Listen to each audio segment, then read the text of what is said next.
మా latest videos కోసం మా ఈ తెలుగు న్యూస్ ఛానల్ సబ్స్క్రైబ్ చేసి గంట సింబల్ యాక్టివేట్ చేసుకోండి. రేపు మంగళవారం రాత్రి పడుకునే ముందు ఈ ఆకును కాల్చి పడుకోండి. తెల్లవారేసరికి కోట్లు మీ కాళ్ళ దగ్గరకు వచ్చి పడతాయి.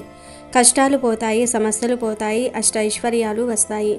రేపు శనివారం. వారాలన్నిటిలో శనివారానికి ఒక ప్రత్యేకమైన స్థానం ఉంది. కలియుగ దైవమైన శ్రీ వెంకటేశ్వర స్వామికి అత్యంత ఇష్టమైన రోజు శనివారం. అలాగే కర్మ ఫలదాత అయిన శనీశ్వరుడికి సంబంధించిన రోజు కూడా ఇదే.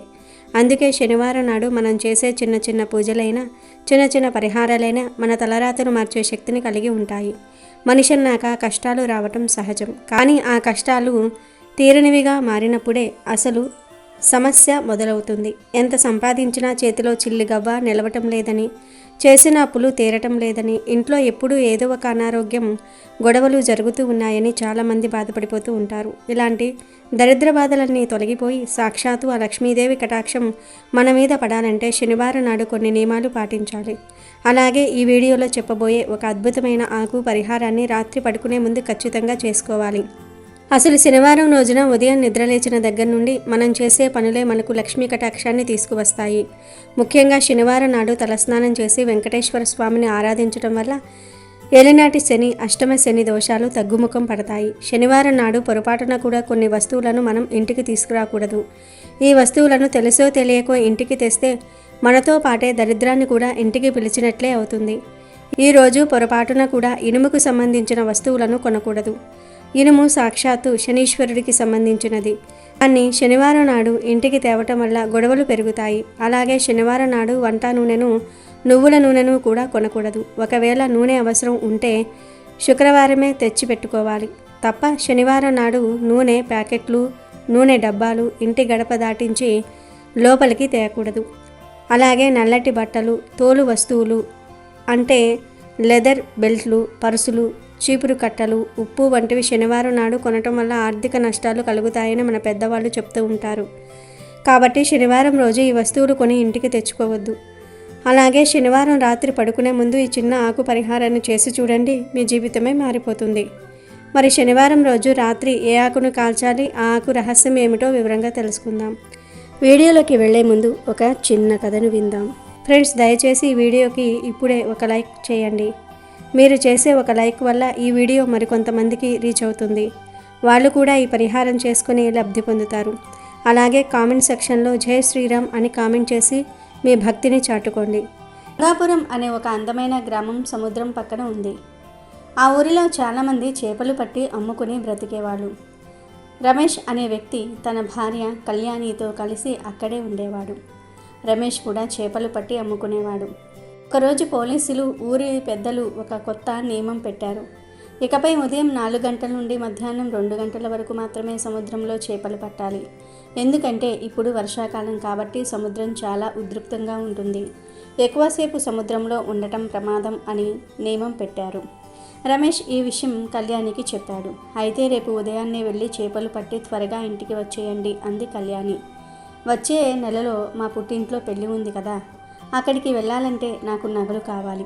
నగలు లేకపోతే మా పుట్టింటి వాళ్ళ ముందు నాకు మర్యాద ఉండదు. మన నగలు సెటు దగ్గర తాకట్లో ఉన్నాయి. వాటిని ఎప్పుడు విడిపించుకోవాలో ఏమో అని బాధపడింది. నువ్వేం కంగారు పడుకులే, ఈ నెల నేను బాగా కష్టపడి డబ్బులు సంపాదిస్తాను.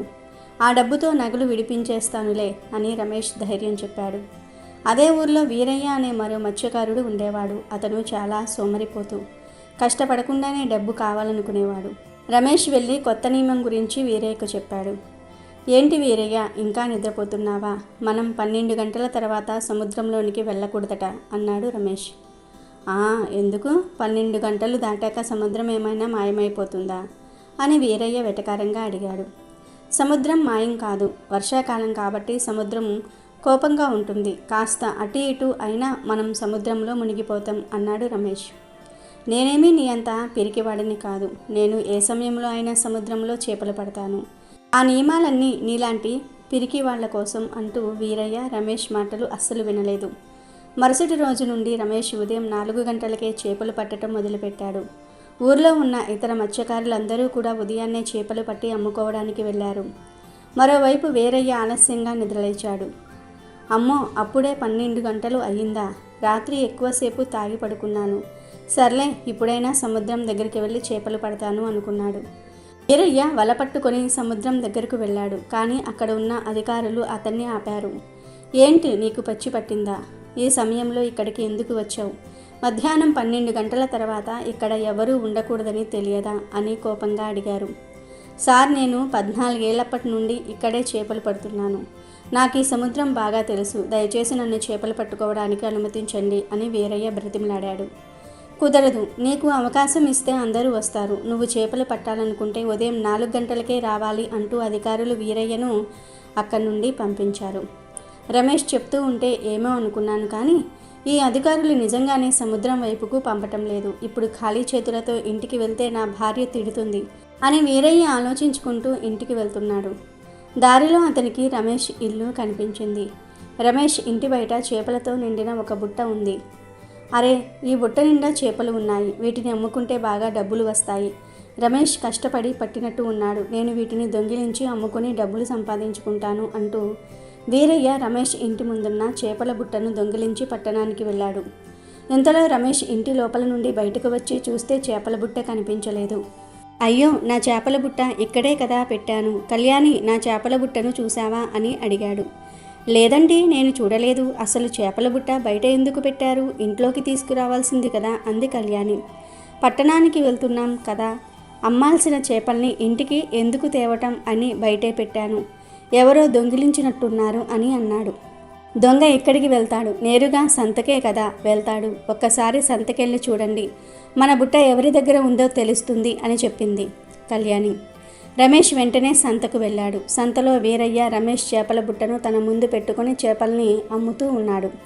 అరే, ఈ చేపల బుట్ట నాది. నేను ఇంటి బయట పెట్టాను. నువ్వెందుకు దొంగతనం చేసి తీసుకొచ్చావు అని రమేష్ కోపంగా అడిగాడు. రమేష్, నేను దొంగతనం చేయటం ఏంటి? నేను ఉదయం 3 గంటలకు నిద్రలేచాను. 3 గంటల నుండి 4 గంటల దాకా ఎంతో కష్టపడి ఈ చేపలన్నీ పట్టాను. వాటిని ఇప్పుడు అమ్ముతున్నాను అని వీరయ్య అబద్ధం చెప్పాడు. చుట్టుప్రక్కల ఉన్న వారంతా వీరయ్య మాటలే నమ్మారు. రమేష్ ఏమీ చేయలేక ఇంటికి వెళ్ళిపోయాడు. ఏంటండి, మన చేపల బుట్ట దొరికిందా అని రమేష్ని అడిగింది కళ్యాణి. దొరికింది. అదే ఆ వీరయ్య ఉన్నాడు కదా, అతని దగ్గరే మన బుట్ట కనిపించింది. అతనే దొంగిలించాడు అని రమేష్ జరిగిందంతా కూడా కళ్యాణితో చెప్పాడు. కళ్యాణి రమేష్ని ఓదారుస్తుంది. మరుసటి రోజు కూడా రమేష్ ఉదయాన్నే నిద్రలేచి సముద్రం దగ్గరికి వెళ్ళాడు. అతని వలతో చేపల్ని పట్టి ఒక బుట్టలో వేసుకుంటూ ఉంటాడు. ఆ రోజు కూడా వీరయ్య రమేష్ కష్టపడి పడుతున్న చేపల్ని దొంగిలించాలని నిర్ణయించుకుంటాడు. ఎంత కష్టపడి చేపలు పడతావో పట్టు, నువ్వు కష్టపడి పట్టే చేపలన్నీ నేను హాయిగా అమ్ముకుంటా అనుకుంటూ వీరయ్య చెట్టు చాటున నిలబడి రమేష్ని గమనిస్తూ ఉంటాడు. రమేష్ చేపల్ని పట్టి బుట్టలో వేసుకుంటూ ఉంటాడు. రమేష్ అతని సైకిల్ దగ్గరికి వెళ్తూ ఉండగా వీరయ్య రమేష్ బుట్టను దొంగిలించి అక్కడి నుండి పారిపోతాడు. అరే, నా బుట్ట మళ్ళీ కనిపించట్లేదు. ఇదంతా వీరయ్య చేసి ఉంటాడు అంటూ రమేష్ సైకిల్ తొక్కుతూ వీరయ్య వెంట పడతాడు. వీరయ్య మర్యాదగా ఆ చేపల బుట్ట నాకు అప్పగించు అని అడుగుతాడు. అస్సలు కుదరదు. నువ్వు ఎంతో కష్టపడి చేపలు పట్టి ఉండవచ్చు. నేను కూడా అంతే కష్టపడి నీ దగ్గర చేపలు దొంగిలించాను. కొద్ది క్షణాల ముందు వరకు ఈ చేపలు నీ సొంతం. ఇప్పుడు ఈ చేపలు నాకు మాత్రమే సొంతం అన్నాడు వీరయ్య. రమేష్ అతని మాటలు విని ఎంతో బాధపడ్డాడు. ప్రతిరోజు ఇతను నా కష్టాన్ని దోపిడీ చేస్తున్నాడు. స్వామి వెంకటేశ్వర, ఏంటయ్యా ఇది? నేను ఎంతో కష్టపడి పనిచేస్తూ ఉన్నాను, కానీ నా కష్టానికి తగ్గ ఫలితం దొరకటం లేదు. అతను కష్టపడకుండా కేవలం నేను పట్టిన చేపల్ని దొంగలించి డబ్బులు సంపాదించుకుంటున్నాడు. అయ్యా, మీరే నాకు సహాయం చేయాలి. నేను ఎన్నో కష్టాల్లో ఉన్నాను స్వామి అంటూ రమేష్ బోరున ఏడుస్తూ వెంకటేశ్వర స్వామిని వేడుకుంటాడు. దయగల వెంకటేశ్వర స్వామి రమేష్ బాధను అర్థం చేసుకుంటాడు. అంతే క్షణాల్లో వర్షం పడటం మొదలవుతుంది. అది మామూలు వర్షం కాదు. వర్షంలో నీటి బొట్ల బదులుగా చేపలు కురవటం మొదలవుతుంది. అది కూడా రమేష్ ఉన్న చోటే కురుస్తుంది. అలా ఆ చేపల వర్షం దాదాపు 2 గంటల సమయం కురుస్తుంది. చేపల వర్షం కారణంగా రమేష్ కళ్ళ ముందు చేపలు ఒక పెద్ద గుట్టగా పడిపోతాయి. ఆ చేపల గుట్ట ముందు వెంకటేశ్వర స్వామి ప్రత్యక్షమవుతాడు. ఆయన, కష్టం ఎప్పుడూ వృధాగా పోదు. ఇదిగో ఈ చేపలు తీసుకుని వెళ్ళి అమ్ముకో. ఇకపై ప్రతిరోజు మీ ఇంటి ముందు దాదాపు 2 గంటల పాటు ఈ చేపల వర్షం ఇలాగే కురుస్తుంది. నువ్వు సముద్రం దాకా వెళ్ళి చేపలు పట్టవలసిన అవసరం లేదు. ఇకపై హాయిగా నువ్వు బుట్ట తీసుకొచ్చి నీ ఇంటి ముందు ఎదురు చూస్తే చాలు. నేను అందించే ఈ చేపల్ని అమ్ముకుంటూ సంతోషంగా బ్రతుకు అని వెంకటేశ్వర స్వామి రమేష్ని ఆశీర్వదించి అక్కడి నుండి మాయమైపోతాడు. రమేష్ అతని కళ్ళ ముందు ఉన్న చేపల్ని ఒక పెద్ద ట్రాక్టర్ నిండా నింపుకుంటాడు. వాటిని పట్టణానికి తీసుకుని వెళ్ళి అమ్ముతాడు. ఆ రోజు నుండి ప్రతిరోజు రమేష్ చేపలు పట్టడానికి సముద్రం వద్దకు వెళ్ళేవాడే కాదు. అతను ఒక బుట్ట తీసుకుని అతని ఇంటి ముందు వచ్చేవాడు. వెంకటేశ్వర స్వామి అతని కోసం చేపల వర్షాన్ని కురిపించేవాడు. అలా వర్షంలో కురిసిన చేపలు సేకరించి బజార్లో అమ్ముకుంటూ హాయిగా జీవితాన్ని గడుపుతూ ఉంటాడు. వెంకటేశ్వర స్వామి రమేష్ని ఆశీర్వదించిన తర్వాత సోమరిపోతూ వీరయ్యకు దురదృష్టం మొదలవుతుంది. రమేష్ ఇంటి ముందు చేపల వర్షం కురవటం మొదలైన విషయం వీరయ్యకు తెలిసి అతనికి అసూయ పుట్టుకొస్తుంది. రమేష్ కష్టపడకుండానే చేపలు ఎలా పొందుతున్నాడు, నేను కూడా అదే చేపల వర్షాన్ని పొందాలి అని అనుకుంటాడు. వెంకటేశ్వర స్వామి కనిపించిన ప్రదేశం రమేష్ ఇంటి ముందు అని తెలుసుకున్న వీరయ్య రమేష్ ఇంటి పక్కన ఒక ఖాళీ స్థలంలో తన బుట్టను పెట్టుకొని నిలబడతాడు. స్వామి, నాకు చేపల వర్షాన్ని కురిపించు అని కేకులు వేస్తాడు. కానీ స్వామి వీరయ్య దురాశను, సోమరితనాన్ని, దొంగతనపు స్వభావాన్ని చూసి కోపగిస్తాడు. మరుసటి రోజు నుండి రమేష్ ఇంటి ముందు చేపల వర్షం యథావిధిగా కురుస్తుంది. కానీ వీరయ్య ఉన్న చోట వర్షం పడదు. బదులుగా అతని బుట్టలోనికి కప్పలు, కీటకాలు పడటం మొదలవుతాయి. దుర్వాసనతో వీరయ్య తలపట్టుకొని పరుగులు తీస్తాడు. ఇది కొన్ని రోజుల పాటు జరుగుతుంది. తర్వాత వీరయ్య సముద్రం దగ్గరకు వెళ్తాడు. వీరయ్య ఎంత ప్రయత్నించినా సముద్రంలో కూడా చేపలు దొరకవు. ఇంట్లో అతని భార్య కూడా డబ్బు సంపాదించలేదని నిత్యం తిడుతూ ఉంటుంది. గతంలో దొంగిలించిన డబ్బు అంతా అనారోగ్యంతో ఖర్చయిపోతుంది. అతని దుష్టబుద్ధి, సోమరితనం వల్ల అతను ఏ పని చేయలేక చివరికి ఊరిలో అందరి దృష్టిలో చిన్నబోతాడు. రమేష్ మాత్రం దైవవరంతో సుఖంగా జీవిస్తూ తమ నగలను విడిపించుకుని కళ్యాణిని పుట్టింటికి గౌరవంగా పంపుతాడు. కష్టపడే వారికి, నిజాయితీగా ఉండేవారికి దైవం తప్పకుండా సహాయం చేస్తుందని, మోసం చేసేవారికి, సోమరిపోతులకు కష్టాలు తప్పవని ఈ కథ రుజువు చేస్తుంది. ఇక పరిహారం విషయానికి వస్తే శనివారం రోజు కాల్చాల్సిన ఆకు మరేదో కాదు, రావి ఆకు. మన హిందూ ధర్మంలో రావి చెట్టుకు ఉన్న ప్రాముఖ్యత అంతా ఇంతా కాదు. రావి చెట్టును అశ్వథ వృక్షం అంటారు. వృక్షరాజు అంటే చెట్లల్లో రారాజు అని అర్థం. సాక్షాత్తు శ్రీమన్నారాయణుడు రావి చెట్టు రూపంలో ఉంటాడని పురాణాలు చెప్తూ ఉన్నాయి. రావి చెట్టు వేర్లలో బ్రహ్మదేవుడు, కాండంలో విష్ణుమూర్తి, ఆకులలో శివయ్య ఉంటారు. అందుకే రావి చెట్టును త్రిమూర్తి స్వరూపం అని పిలుస్తారు. అందుకే మనం ఈ పరిహారం కోసం రావి ఆకును ఎంచుకున్నాం. రావి ఆకులో దైవిక శక్తితో పాటు పాజిటివ్ ఎనర్జీని ఆకర్షించే గుణం కూడా చాలా ఎక్కువగా ఉంటుంది. రేపు శనివారం ఉదయం లేదా సాయంత్రం సమయంలో ఒక మంచి రావి ఆకును సేకరించండి. ఆకు ఎక్కడ చిరిగిపోకుండా, రంధ్రాలు లేకుండా పచ్చగా కలకలలాడుతూ ఉండేలాగా చూసుకోండి. ఎండిపోయిన ఆకును తీసుకోకూడదు. చెట్టు నుండి ఆకును కోసేటప్పుడు మనసులో చెట్టుకు నమస్కరించుకొని, నా దరిద్రం పోగొట్టడం కోసం నిన్ను తీసుకువెళ్తున్నాను తల్లి అని నమస్కరించి కొయ్యండి. ఇంటికి తెచ్చిన తర్వాత ఆ ఆకును శుభ్రంగా కడిగి తడి లేకుండా ఒక పొడి బట్టతో తుడవండి. ఇప్పుడు అసలైన ప్రక్రియ మొదలవుతుంది. రాత్రి అందరూ భోజనాలు చేసి పడుకోవడానికి సిద్ధమవుతున్న సమయంలో, అంటే సుమారు 9 గంటల తర్వాత ఈ పరిహారాన్ని మొదలుపెట్టండి. మీరు సిద్ధం చేసుకున్న రావి ఆకును మీ పూజా గదిలో కానీ లేదా మీరు పడుకునే గదిలో ఒక ప్రశాంతమైన చోట కానీ కూర్చొని మీ అరచేతుల్లో పెట్టుకోండి. ఆ ఆకు తొడిమ మీ వైపు ఉండేలాగా చూసుకోండి. ఇప్పుడు ఆ ఆకు మీద పసుపు కుంకుమలతో 4 బొట్లు పెట్టాలి. ఆకుకు 4 దిక్కులా 4 బొట్లు పెట్టండి. పసుపు కుంకుమలు లక్ష్మీ స్వరూపాలు. అవి ఎక్కడ ఉంటాయో అక్కడ శుభం జరుగుతుంది. 4 బొట్లు పెట్టడం వెనుక ఉద్దేశం ఏమిటంటే 4 దిక్కుల నుండి, అష్టదిక్కుల నుండి మనకు రావాల్సిన డబ్బు రావాలని, అడ్డంకులు తొలగిపోవాలని సంకేతం. ఇలా బొట్లు పెట్టిన తర్వాత ఆ రావి ఆకు మధ్యలో కొద్దిగా ధనియాలు వేయాలి. ఇక్కడ మనం ధనియాలను ఎందుకు వాడుతున్నామంటే ధనియాలకు ధనాన్ని ఆకర్షించే అద్భుతమైన శక్తి ఉంది. జ్యోతిష్య శాస్త్రంలో ధనియాలను ధనలక్ష్మి స్వరూపంగా భావిస్తారు. అందుకే చాలామంది దీపావళి రోజున కొత్త ధనియాలను పూజిస్తూ ఉంటారు.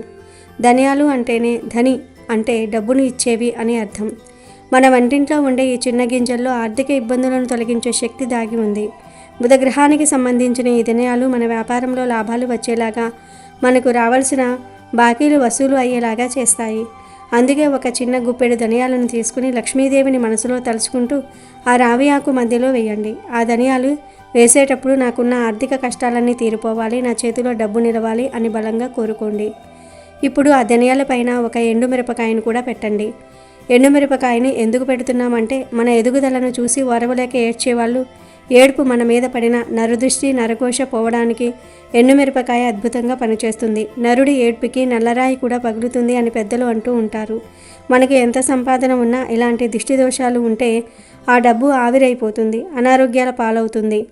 నెగిటివ్ ఎనర్జీని లాగేసుకునే శక్తి ఎండుమిరపకాయలలోని ఘాటుకు ఉంటుంది. అందుకు ఒక ఎండుమిరపకాయను తీసుకుని దాన్ని ఆ ధనియాల మీద పెట్టండి. ఇప్పుడు చివరిగా ఆ ఎండుమిరపకాయ పైన 1 స్పూన్ కర్పూరం పొడిని కూడా వేయాలి, లేదా 1-2 కర్పూరం బిళ్ళలైనా కలిపి వేయండి. కర్పూరం సాక్షాత్తు అగ్నిస్వరూపం. అది వెలుగుతూ కరిగినట్లుగా మన కష్టాలు కూడా కరిగిపోవాలి అనే ఉద్దేశంతో కర్పూరాన్ని వాడుతున్నాం. అంతేకాదు కర్పూరం సువాసన లక్ష్మీదేవిని ఆకర్షిస్తుంది. ఇప్పుడు ఆ రావి ఆకులో పసుపు, కుంకుమ, ధనియాలు, ఎండుమిరపకాయ, కర్పూరము అన్నీ ఉన్నాయి కదా. ఇప్పుడు చాలా జాగ్రత్తగా ఆ పదార్థాలు కింద పడకుండా ఆ ఆకును మడిచి ఒక పొట్లంలాగా కట్టాలి. రావి ఆకు కొంచెం పెద్దగానే ఉంటుంది కాబట్టి మడవడానికి వీలుగానే ఉంటుంది. ఒకవేళ ఆకు చిన్నగా ఉంటే 2 ఆకులు కలిపి అయినా సరే ఆ పొట్లాన్ని కట్టండి. అది విడిపోకుండా ఉండడానికి ఒక దారం పెట్టి చుట్టండి లేదా పిన్ చేయండి. ఇలా తయారైన ఈ శక్తివంతమైన పొట్లాన్ని తీసుకుని వెళ్ళి మీ పూజ గదిలో దేవుడి ఫోటో ముందు పెట్టండి. దేవుడి ముందు ఒక దీపం వెలిగించి, స్వామి, ఈ రాత్రికి ఈ భారం నీదే, రేపు ఉదయానికల్లా నా దరిద్రం పోవాలి అని నమస్కారం చేసుకోండి. ఆ రాత్రంతా ఆ పొట్లం దేవుడి దగ్గరే ఉండాలి. రాత్రి సమయంలో దైవిక శక్తులు సంచరిస్తూ ఉంటాయి అంటారు. ఆ సమయంలో రావి ఆకు, ధనియాలు, కర్పూరము, ఎండుమిరపకాయల కలయికతో ఉన్న ఆ పొట్లం ఒక యంత్రంలా మారి మీ ఇంట్లో ఉన్న నెగిటివ్ ఎనర్జీని మొత్తం లాగేసుకుంటుంది. ఇక మరునాడు ఉదయం అంటే ఆదివారం ఉదయం నిద్రలేచిన వెంటనే కనీస అవసరాలు తీర్చుకుని స్నానం చేసిన తర్వాత పూజ గదిలోనికి వెళ్ళండి. రాత్రంతా దేవుడి ముందు ఉంచిన ఆ పొట్లాన్ని కుడి చేత్తో తీసుకోండి. దాన్ని తీసుకుని నేరుగా ఇంటి బయటకు వచ్చేయండి. ఇంటి లోపల మాత్రం దీన్ని కాల్చకూడదు. బాల్కనీలోకి కానీ, ఇంటి ముఖద్వారం బయటకు కానీ, లేదా మీ ఇంటి మిద్దె మీదకు కానీ వెళ్ళండి. ఎక్కడైతే ఖాళీ ప్రదేశం ఉంటుందో, ఎక్కడైతే దీన్ని కాల్చడానికి వీలుగా ఉంటుందో అక్కడికి వెళ్ళండి. ఆ పొట్లాన్ని నేల మీద లేదా ఒక మట్టి ప్రమిదలో పెట్టి దాని మీద మరికొంచెం కర్పూరం పొడిని చల్లండి. ఎందుకంటే లోపల ఉన్న ధనియాలు, ఎండుమిరపకాయ మండడానికి కొంచెం సమయం పడుతుంది. పైన కర్పూరం వేస్తే త్వరగా అగ్ని అంటుకుంటుంది. ఇప్పుడు అగ్గిపుల్ల తీసి ఆ పొట్లాన్ని వెలిగించండి. మండుతున్నప్పుడు వచ్చే మంటను చూస్తూ మీ మనసులో ఉన్న భయాలు, ఆందోళనలు, అప్పుల బాధలు, శత్రువుల పీడ అన్నీ ఆ మంటల్లో కాలి బూడిద అయిపోతున్నాయని గట్టిగా భావించండి. మన సంకల్పమే ఇక్కడ ముఖ్యం. ఆ పొగల నుంచి వచ్చే వాసన మీ ఇంటి చుట్టూ ఒక రక్షణ కవచంలా ఏర్పడుతుంది. ఆ పొట్లం పూర్తిగా కాలి బూడిద అయిపోవాలి. మధ్యలో ఆరిపోతే మళ్ళీ కర్పూరం వేసి పూర్తిగా వెలిగించేయండి. అది పూర్తిగా బూడిదగా మారిన తర్వాత ఆ బూడిదని నీళ్ళల్లో కడిగేయవచ్చు, లేదా గాలికి వదిలేయవచ్చు, లేదా దగ్గరలో ఉన్న ఏమైనా చెట్టు మొదట్లో వేసేయచ్చు. ఇలా చేసిన తర్వాత వెనక్కి తిరిగి చూడకుండా కాళ్ళు చేతులు కడుక్కుని ఇంట్లోకి రండి. ఇది చేసిన వెంటనే మీకు ఒక తెలియని పాజిటివ్ వైబ్రేషన్ కలుగుతుంది. మనసు తేలిక పడుతుంది. ఈ పరిహారం చూడడానికి చాలా సులభంగా అనిపించవచ్చు, కానీ ఇందులో మనం వాడిన వస్తువులు చాలా శక్తివంతమైనవి. రావి ఆకు విష్ణు స్వరూపం, ధనియాలు ధన స్వరూపం, ఎండుమిరపకాయ దిష్టి నివారిణి, కర్పూరం పాప నివారిణి. ఇవన్నీ కలిపి కాల్చటం అంటే మన చుట్టూ ఉన్న ప్రతికూల శక్తులను ప్రారద్రోలి అనుకూల శక్తులను ఆహ్వానించటమే. ఈ శనివారం రాత్రి చిన్న పని చేసి చూడండి. ఇది చేసిన కొన్ని రోజుల్లోనే మీ ఆర్థిక పరిస్థితుల్లో అనూహ్యమైన మార్పులు రావడం గమనిస్తారు. ఆగిపోయిన పనులు చకచకా సాగుతాయి. డబ్బు రావడానికి ఉన్న అడ్డంకులు తొలగిపోతాయి. వ్యాపారంలో లాభాలు పెరుగుతాయి. ఇంట్లో గొడవలు తగ్గి ప్రశాంతత లభిస్తుంది. కోట్లు వచ్చి కాళ్ళ దగ్గర పడతాయని చెప్పడం అత్యాశ కావచ్చు, కానీ ఖచ్చితంగా మీ అర్హతకు, మీ కష్టానికి తగిన ప్రతిఫలం దక్కుతుంది. లక్ష్మీదేవి కటాక్షం మీ మీద ఉంటుంది. నమ్మకంతో చేయండి, ఫలితాన్ని పొందండి. వీడియో నచ్చితే లైక్ చేయండి, షేర్ చేయండి, బట్ సబ్స్క్రైబ్ చేసుకోవడం మర్చిపోవద్దు.